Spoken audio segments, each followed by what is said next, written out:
Hi, this is Yvonne McNair with Central Kentucky Television, and I'm here for the Garden Show in Bardstown this year. This is the 13th annual. 13th annual, and I think it's our 5th together. Oh, 4th, that's right, because you abandoned us last year, Yvonne, but we're glad to have you back. And my guest host this evening is Bill Fell. How you doing, Bill? Pretty good, Let pretty good. everybody know who you are. Yeah. Yes, indeed, because you're a master gardener. Yeah, that's right. We've been doing it for a few years now, but we're real excited about this year's tour. Got some great gardens to show you. We're going to see some things we haven't seen before. We're going to hit a winery. We got some great views. We have a fairy garden. We have just some gardens we haven't seen before, so I'm really looking forward to the rest of the day. Okay. Now, I introduced you as a master gardener. Tell our viewers what that means. Oh, sure. The Kentucky Extension Service has a program and actually runs in several states, but in Kentucky it's run through the University of Kentucky, and in each county the extension agent trains you through a class, and it's a volunteer organization then which helps the Extension Service spread horticulture throughout the state. Fantastic. So you got a big job. Well, we try to help. We try to make the whole world a little bit more beautiful. And that's our goal. you do, yes. I've been reading the synopsis on a couple of these gardens here, and this one here too. I mean, like you said, the fairy garden. So there's always something new.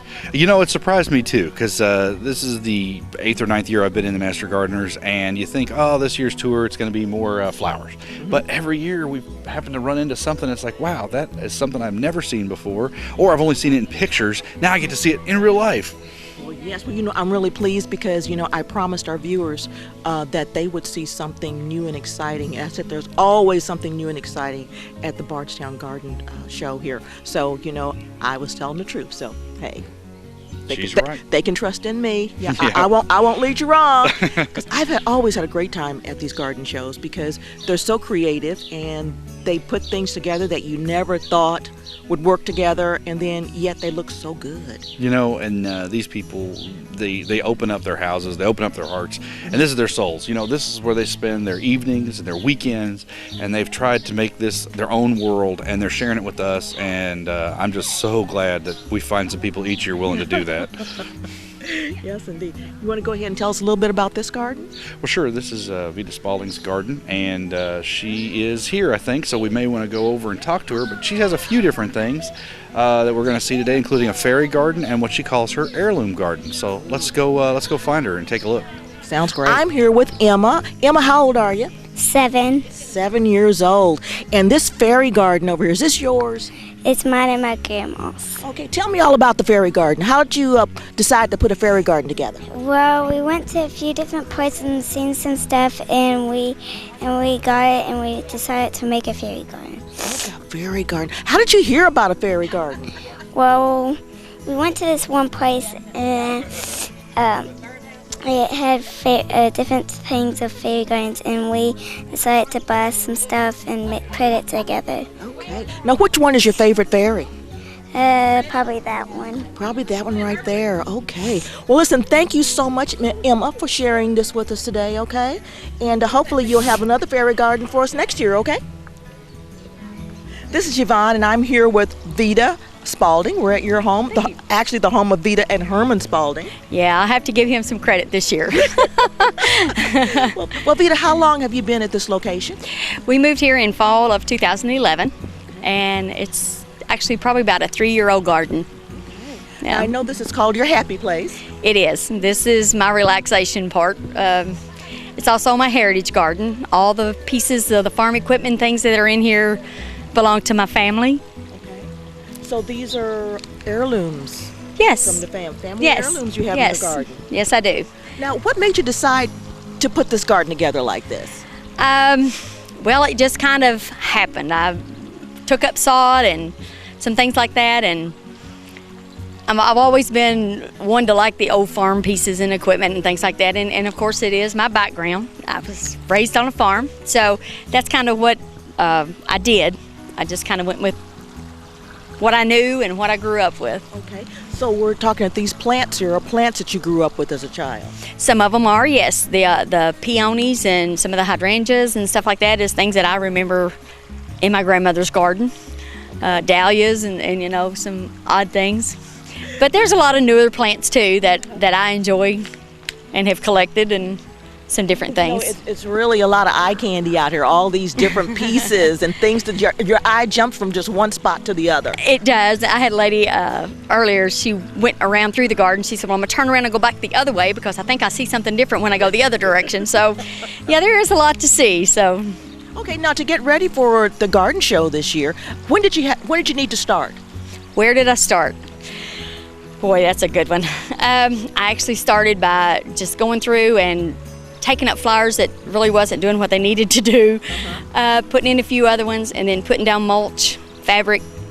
But a lot of it started in the wintertime with building some things like, you know, trying to get the idea for the fountain that's behind us. And then over in the corner, there's a sunflower shovel. They put that together, and they did a lot of things like that through the winter.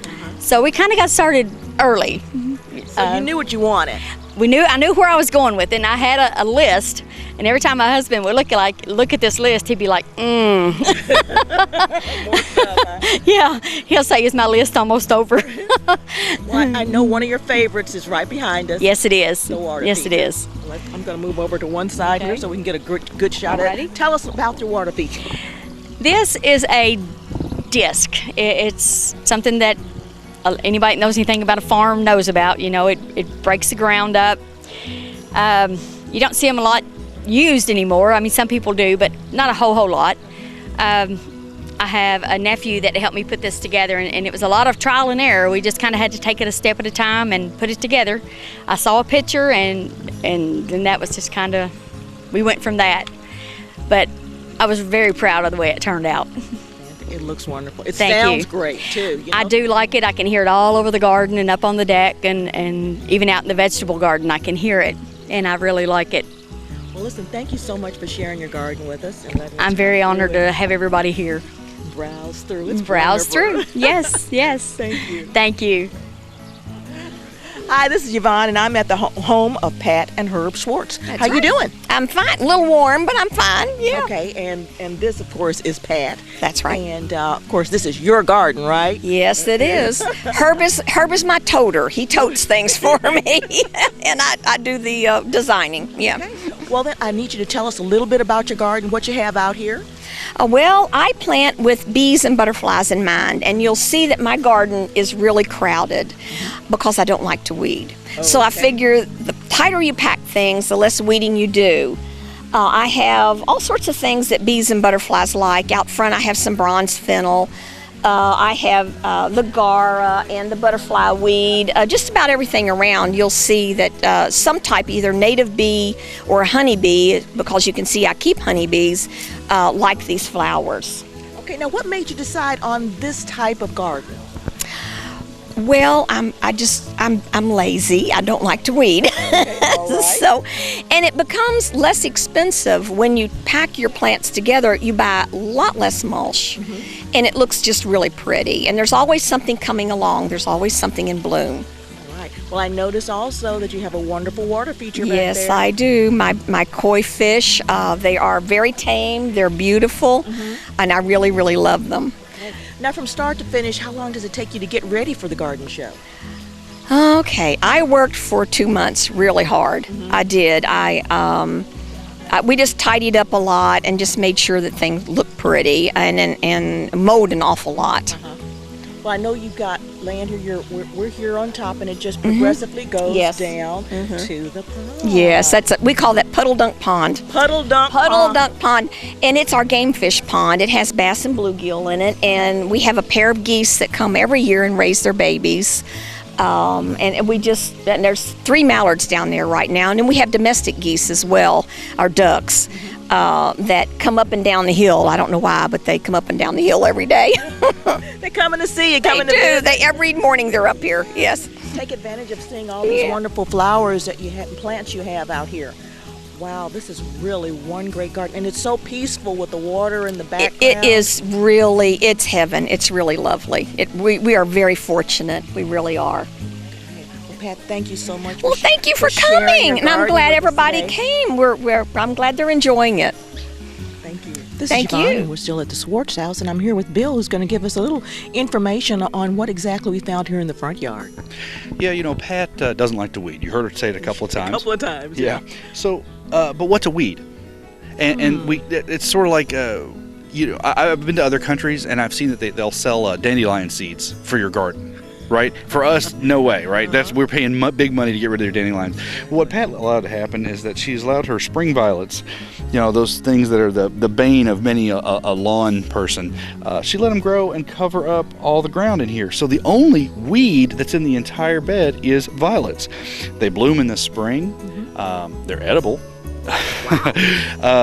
They're absolutely, really, if you don't mind them, they're actually not only harmless, but they're beneficial. So you used a native plant here to prevent needing to weed any weeds or buy any mulch, and it's filled in beautifully. Yeah. Well, it shows here too. She has them all in pretty tight. Well, she did mention that, but I think with violets, if you let them grow, they'll put themselves to tight. What she's done is just pulled the other weeds that were around them out, and at this point now, the leaf cover is so complete that no other weeds can get any sunshine to grow up through them. So she doesn't have to weed anymore, and she's got a native flower that blooms beautifully every spring. Fantastic. I noticed she's got some roses over there too. Those are pretty. Yeah, she's got some roses. She's got some Asiatic lilies. There's penstemon further down the line, and cone flowers of a couple different varieties. She's only been in the state a few years, but she's been able to take her garden a long way. I noticed here on the other side she has some plants as well. She's been busy. Oh, definitely. You can tell a master gardener's house when you get to them, because this is what we spend our time doing, and Pat's no exception. It's a beautiful garden. Lots and lots of color here, which is what most gardeners want. They want color. That's what spring and summer is all about. Putting those pretty colors out there in front of the house and making everybody feel welcome when they walk up to the front door.